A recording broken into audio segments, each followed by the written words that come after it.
ఆలోచించలేదు, ఇప్పుడు నాకు చేయలేదు. ఫస్ట్ టైం మొదటిసారి నేను ఎప్పుడు కొంచెం మొహాట పడతాను మాట్లాడడానికి సినిమాకి సంబంధించినంత వరకు. ఇక్కడ సినిమాని ఎలా ప్రమోట్ చేసుకోవాలో నాకు తెలియదు. పని చేయడం తెలుసు తప్ప దీన్ని అంటే మనం ఇంత చేసాం అంత చేసామని చెప్పడం ఎప్పుడు నాకు కొంచెం ఎబ్బెట్టుగాను ఇబ్బందిగా ఉంటుంది. ఇంకా నేను చాలా యాక్సిడెంటల్ యాక్టర్ అండ్ ఇంకా గత్యంతరం లేక టెక్నీషియన్ అయిన వాడిని.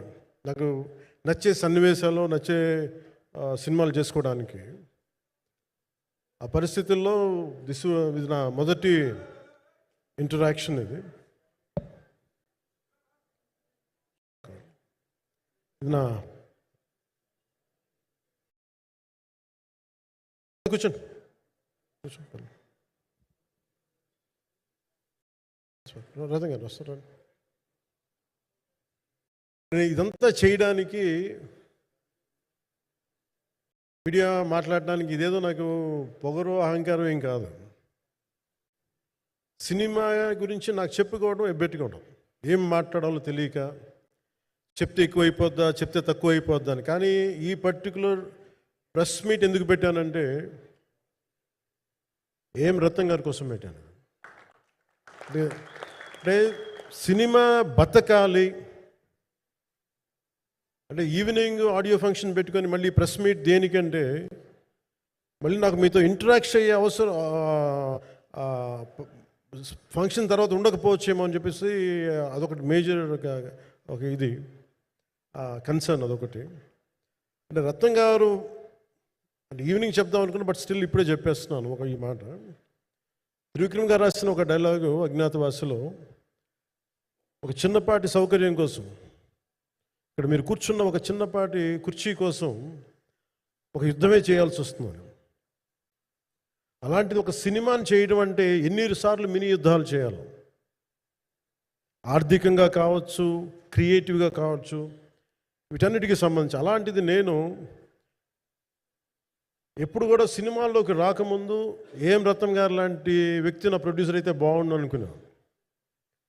భారతదేశానికి పాన్ ఇండియా సినిమాని ముఖ్యంగా రీజనల్ సినిమాని జాతీయ స్థాయిలో తీసుకెళ్ళిన వ్యక్తి ఆయన. తమిళ సినిమాని చాలా ఛాలెంజింగ్ తెలుగులో డబ్ చేసి దాన్ని స్ట్రైట్ సినిమాలతో సమానంగా ఆడేంత సత్తా చూపించిన వ్యక్తి. Film industry creative ability creative potentiality పెంచిన వ్యక్తి. ఈ సినిమా చాలా ఒడిదుడుకులు ఎదుర్కొంది, 2 కరోనా పరిస్థితులు ఎదుర్కొంది.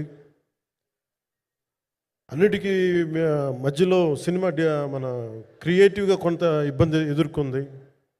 అల్టిమేట్ ఆబ్జెక్టివ్ సినిమా బాగా రావాలని, నేను ఎప్పుడేం చేసినా సినిమా బాగా రావాలి అనుకుంటాను. సినిమా ప్రత్యేకించి ఆయన తపన చూసి నేను ముఖ్యంగా పొలిటికల్ ప్రాసెస్కి వెళ్ళిపోయిన తర్వాత, పాలిటిక్స్కి వెళ్ళిపోయిన తర్వాత,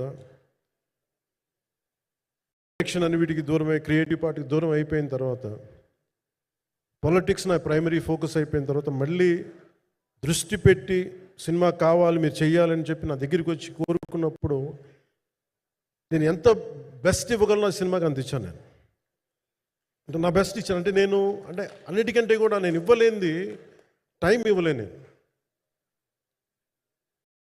నేను. కానీ అలాంటి పరిస్థితుల్లో ఒక క్లైమాక్స్కి దాదాపు 57 రోజులు షూట్ చేయాల్సి వచ్చింది.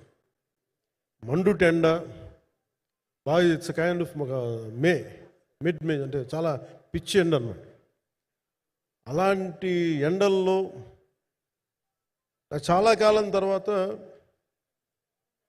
నాకు మార్షల్ ఆర్ట్స్, నేను ఎప్పుడో నేర్చుకున్న మార్షల్ ఆర్ట్స్, ఒక ఎస్క్రీమా కానీ ఊషు కానీ, నేను నేర్చుకున్న సెల్ఫ్ డిఫెన్స్ టెక్నిక్స్ కానీ, యుఎస్లో నేను ఒక వర్క్షాప్ చేసిన జీత్ కండో ఇవి కానీ, ఇవన్నీ ఈ సినిమాకి నాకు పనికి వచ్చినాయి. నాకు వీళ్ళతో డిఫరెంట్ కొరియోగ్రాఫర్స్తో కూర్చొని ప్రత్యేకించి క్లైమాక్స్ పార్ట్